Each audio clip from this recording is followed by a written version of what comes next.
1981 жыл туылған Мадияр Тәжібаев бұрын соңды да сотты болған. Яғни Түркістан қаласында ұрлық жасаған үшін 4 жылға бас бостандығы шектелген. Мұндай жаза 2017 жылдың қараша айында шықса, өзі желтоқсанда кісі өлтіріп, абақтыға жабылды.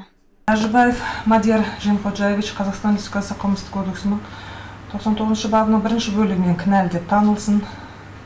Осы бап бойынша оған 11 жыл мерзімге бас бостандығынан айыру жазасы тағайындалсын. Қазақстан Республикасы қылмыстық кодексінің 60 бабының 1 бөлігінің талаптарына сай Тәжібаевқа Түркістан қалалық сотының 11-2017 жылғы үкімімен бас бостандығынан шектеу жазасының өтелмеген бөлігін осы үкім бойынша тағайындалған жазаға ішінара қосу жолымен оған түпкілікті 12 жыл мерзімге бас бостандығынан айыру жазасы тағайындалсын. Енді сотталушы жазасын қауіпсіздігі барынша жоғары мекемеде өтейтін болады. Ол тергеу барысында кінәсін жартылай мойындаған. Сот шешімі шыққанға дейін бөтелкелесін өлтіремін деп ойламағанын жеткізген. Дегенмен заң шеңберіне сәйкес оған түпкілікті 12 жыл берілді. Сізге үкім түсінікті ма?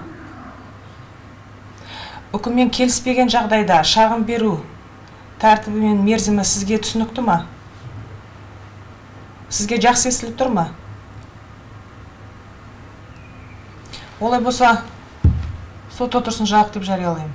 Естеріңізге сала кетсек, қанды оқиға Сайрам ауданында өткен жыл тіркелді. Бір үйде бас қосқан 3 азамат спирттік ішімдіктен ұрттап отырған. Сол мезетте жәбірленуші келіп өзінің қойнында алкоголі бар екендігін жеткізеді. Оны білген Тәжібаев бөтелкесін бөлісуді сұраған.